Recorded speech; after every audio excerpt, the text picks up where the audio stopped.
Now the Christian people got packages from home, which I benefited from it. If you did sexual favors to somebody, you got a piece of beautiful white bread, and you had beautiful salami sent home, homemade pie from mother in Poland, the Christians got, you know. So I benefited, also benefited from more so from no more sexual, which I detested, but I benefited more from doing private jobs. A homosexual came to me one day. He had a pink thing, and he was from Vienna. He was only in because he looked like a woman, but he was homosexual. And he said, Norman, I want you to paint buttocks on the wall. He had his private room. He was the head of this barrack 12, I think it was, professional people.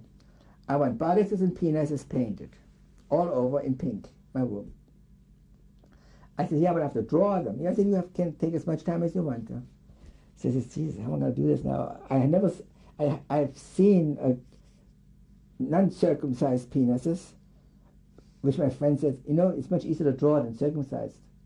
They look like an acorn, the circumcised, but these are just hanging down really easy. So I did that best I could. I had, my mother gave me lessons in art. That's why I became a commercial artist afterwards. Drawing lessons she gave me, and in fact, he did pose for me. I drew his own penis and his own buttocks on the wall, beautiful pink. And he gave me a lot of stuff. He gave me 2 salamis and I don't know how many margarines. So then I thanked him, and I did his whole block for free. I did not charge. Then he said to me, you know, Norman, Wolfgang, that time, it's about time you have a better appearance. Why don't you go to the tailor and have yourself a double-breasted suit made to order? I said, huh? Double-breasted suit, nice Italian shoes you got to get. And I'll get them all for you. So I go to this tailor, and he gives me a double-breasted suit, and everybody takes the head off because I have the double-breasted suit. In fact, they had a PX. They had a house for Christians. Jews couldn't go.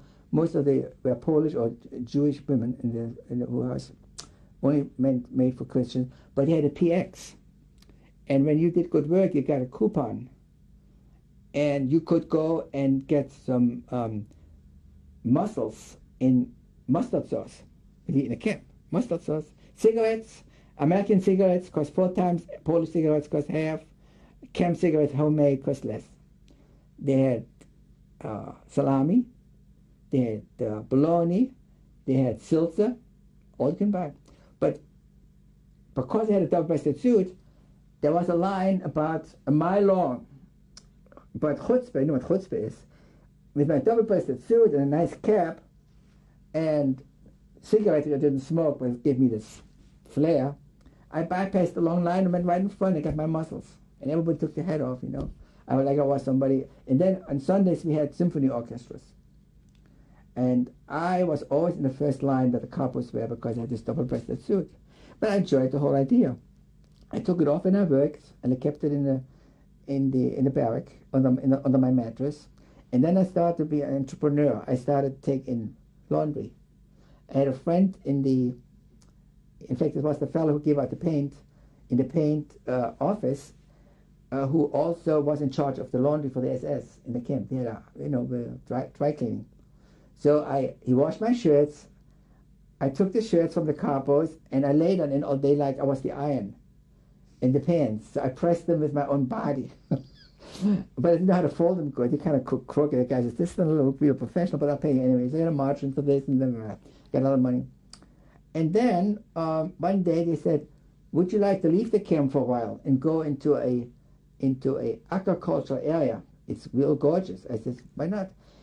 And you know how to ride the horses? I said, yeah, my grandfather taught me how to ride horses. He says, okay, get yourself ready, get your stuff ready.